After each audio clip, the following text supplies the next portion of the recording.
A single 911 call, just one, ended in a silence that still haunts the dispatcher's dreams. You could hear it in their voice when they replayed the recording, a child's whimper, then the line just cutting off.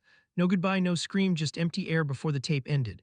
Within minutes, the call disconnected and the quiet Maple Avenue neighborhood woke up to a headline that wouldn't let anyone rest. Girl missing, no trace. By sunrise, police cruisers were screeching past the modest two-story house, lights spinning like a carnival gone wrong, sirens tearing through the morning quiet. Inside, a mother clutched a crumpled school photo of her daughter, fingers trembling as they traced the edges. Her eyes kept darting to a closet door that hadn't quite latched shut, just a crack of darkness where a nightlight should have been. Outside, neighbors huddled in small groups, their phones already out, recording everything, whispering louder than they meant to. Every now and then someone would pause, tilting their head like they'd heard something, an echo of a gasp that wasn't there. Then the street wasn't quiet anymore. Reporters set up shop overnight, their cameras glinting in the early light like vultures waiting for a body. A kid, maybe 16, maybe younger, started shouting, voice raw, "She was right here. 1 second she was, the next gone." Detectives moved through the empty bedroom like they were walking through a crime scene that hadn't been declared one yet. A nightlight missing, a toy box knocked over like it had been kicked in frustration.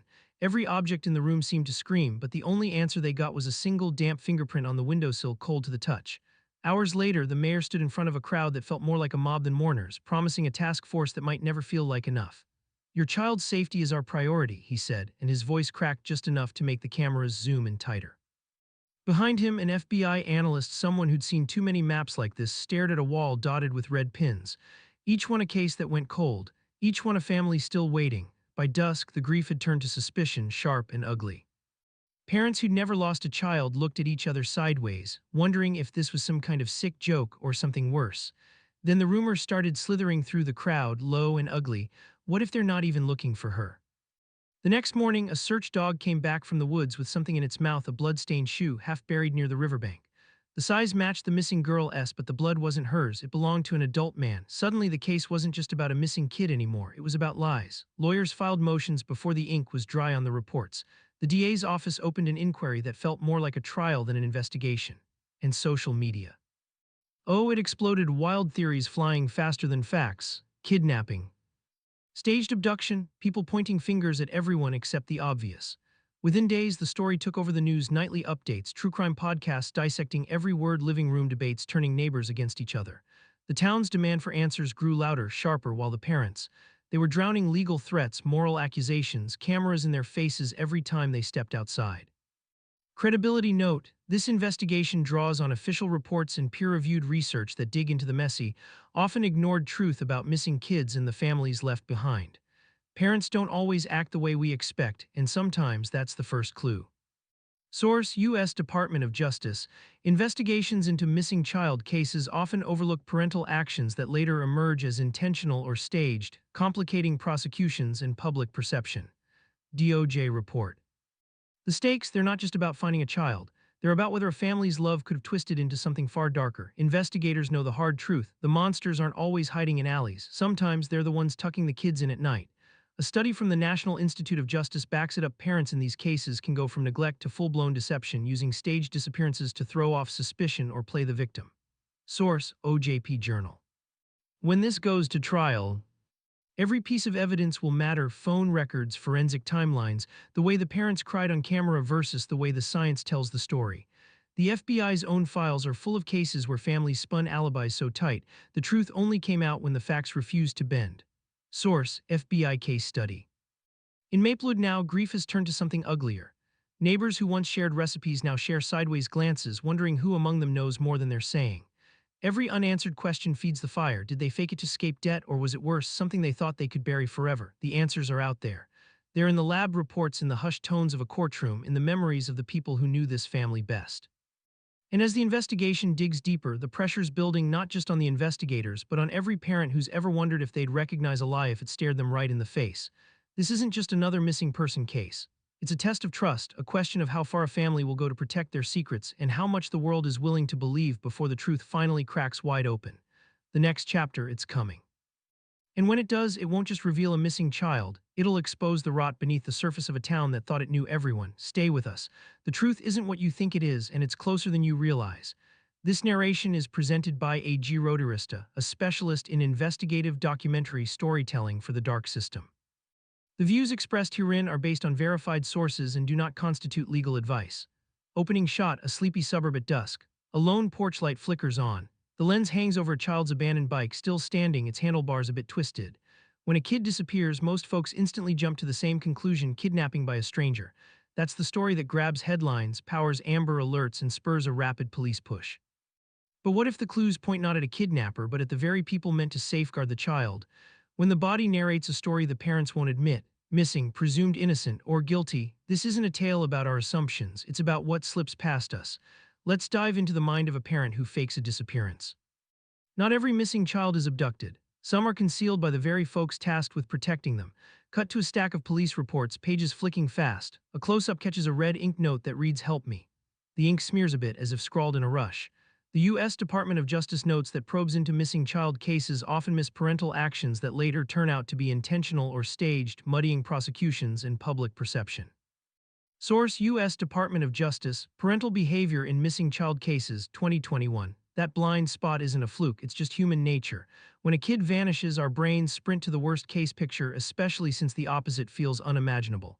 A parent who fakes a disappearance isn't merely breaking trust. They're weaponizing our deepest fears: a mother's confession, "I needed help."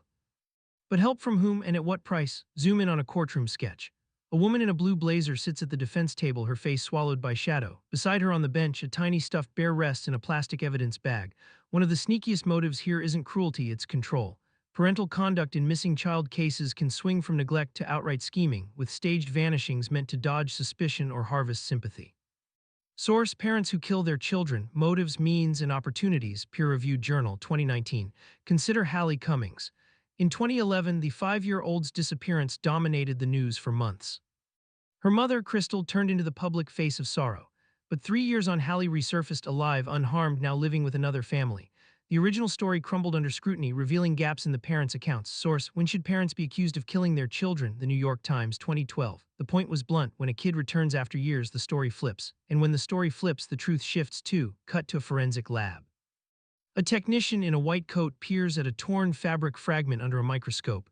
Faint blood spatter patterns emerge on the weave. This isn't merely about motive, it's about evidence, and evidence never lies. The FBI's look at long-term missing child cases shows that delayed returns often arise from family dynamics, not stranger kidnappings. Source: FBI Case Study Series, Missing Children, Patterns and Pitfalls, 2020. What that translates to: when a kid is found years later, it's usually because they were never truly gone. They were hidden, moved, kept. The crime scene never forgets. The parents might. Now let's dive into the legal gray zones. Intent can be murky. Survival isn't always logical. And courts weren't designed to tease apart a parent fleeing abuse from one staging a kidnapping. Aerial view of a courthouse. The camera tilts up to the dome, then cuts to an empty jury box. Family abductions make up a sizable chunk of missing child cases, frequently mislabeled as stranger crimes. Source: National Institute of Child Health and Human Development, Child Abduction, Stranger versus Family, 2018. That mislabeling carries fallout. Police priorities shift, resources get misdirected, and in the worst scenarios, a child stays hidden because no one probes the tale. The system trusts parents by default until it shouldn't. But trust isn't justice. And justice doesn't always move fast. Close up on a calendar. Pages flip fast, months, then years, until a date is circled in red. Trial begins. So what if the body spins a story that clashes with the parent's version? When forensic facts undercut tearful press briefings? When a child's return exposes a web of control, manipulation, or something worse? Cut to a police interrogation room. A detective sits across from a woman in a gray sweater. A lone overhead light casts long shadows. The answer isn't simple. Courts have wrestled with intent versus survival instinct for years, and the line between them often drawn in blood. Not all missing children are lost. Some are found hiding. Let's pause, because what we're unpacking isn't just a legal oddity. It's a psychological quake. Slow pan across a nighttime suburban neighborhood. Every house is dark except one. A single light glows in an upstairs window. When a parent stages a disappearance, they're not merely hiding a child, they're rewriting reality. And when truth finally surfaces, it doesn't just challenge a story, it shatters a family. The most dangerous place for a child isn't the street, it's home, and that's where we head next. Just after midnight, the rain-slicked doors of the town's emergency shelter swung wide, and a tiny, trembling figure slipped in. The child's clothes were drenched, hair clumped together, and his eyes flicked between the harsh fluorescent lights and the strangers holding out blankets. Shelter staff, hardened by years of training for the worst, immediately recognized the face from the missing person flyers that had littered every telephone pole for months. As soon as someone whispered the child's name, the whole room went dead quiet. A nurse rang up the local police, and in a matter of minutes a forensic team showed up, their kits clinking together like a relentless metronome. They swabbed the child's cheek and shipped the sample off to a state lab for DNA profiling.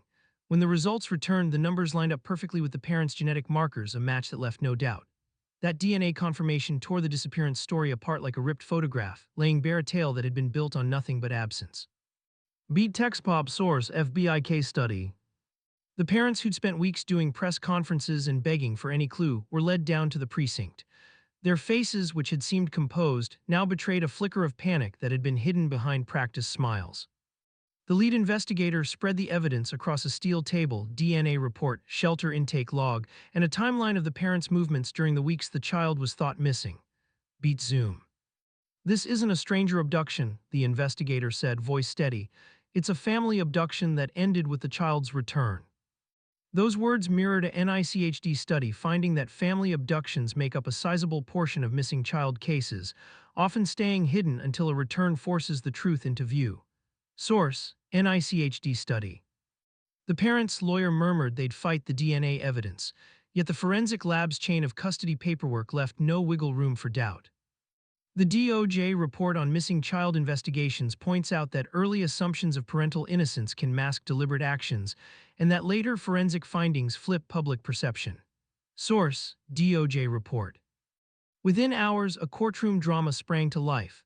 The district attorney pressed charges of child endangerment and obstruction of justice, citing the parents' deliberate misdirection that drained community resources and emotional energy. The prosecutor cited a peer-reviewed journal article describing how some parents stage disappearances to dodge suspicion or draw sympathy, a pattern now crystal clear in this case. Source: peer-reviewed journal. The media, which had once cast the family as victims, suddenly shifted to a story of betrayal. Columns cited the New York Times investigation that chronicled similar collapses of early narratives when children resurfaced, exposing unchecked inconsistencies in parental accounts. Source: investigative journalism. Inside the courtroom, the child sat beside a social worker, eyes glued to the floor, as the judge read the indictment. The legal fallout went beyond criminal charges. Town residents filed a civil suit for emotional distress, arguing the false narrative had eroded trust in missing person alerts. The judge cautioned that the verdict would set a precedent for how law enforcement assesses parental involvement in disappearance cases going forward. Beat tonal. With the verdict looming, the shelter's cameras caught the child taking hesitant steps toward a therapist's office, a symbol of a fragile recovery starting under the weight of betrayal. The investigator's closing remark to the press summed it up. The child's return shatters the myth that only strangers cause these tragedies. It forces us to face the painful truth that sometimes the harm comes from within. Beat visual.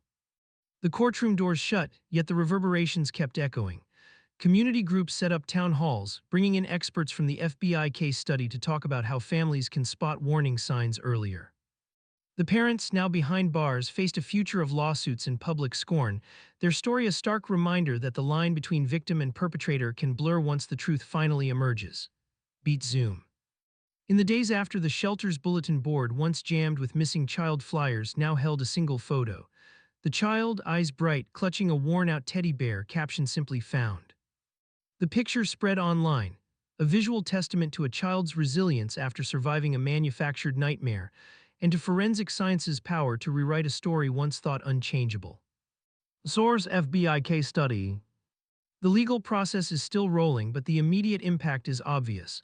A community forced to rethink its assumptions, a family broken by its own deception, and a child whose return has sparked a shift in how missing child cases are investigated and prosecuted. Beat text pop. As the sun rose over the town, the shelter's doors stayed open, a quiet beacon for those still searching, while the echo of the child's sudden appearance lingered, a reminder that truth, even when delayed, can surface with a force that reshapes every prior narrative. The tale of a kid who vanished, only for their own body to later blow the story we'd all been fed. That's the kind of gut punch that yanks us straight into the kind of ugly truth we'd rather ignore. Our child welfare system tends to treat missing children like threats that come from outside, while the real power players, the ones who decide a child's whole reality, often get a free pass. When you dig into missing child files, you keep running smack into parental moves that flip from "maybe we weren't paying enough attention" to "wait, did they actually set this up?" The Department of Justice flat-out says that pattern makes cases harder to prosecute and messes with how the public sees what went down.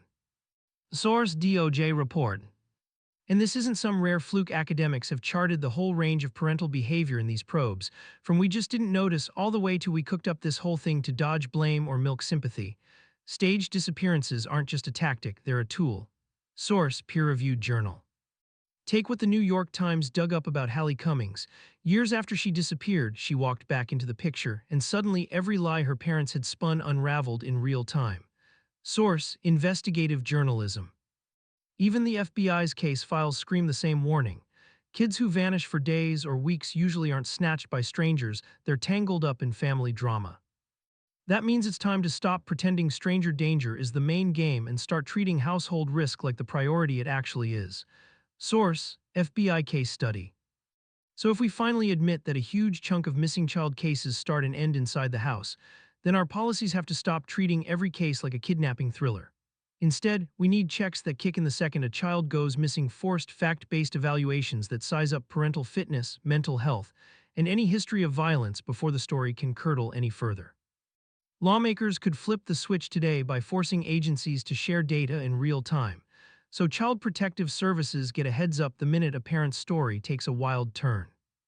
First responders could get a quick-hit checklist, already backed by NICHD research, to sniff out staged scenes because family abductions, they're a bigger slice of the missing child pie than most people realize. Source, NICHD study. None of this is just talk. These tweaks could be the difference between a kid slipping through the cracks and one who gets pulled back into the light before it's too late. Now we're left with the hard question: when a child vanishes, how much responsibility do the parents really carry?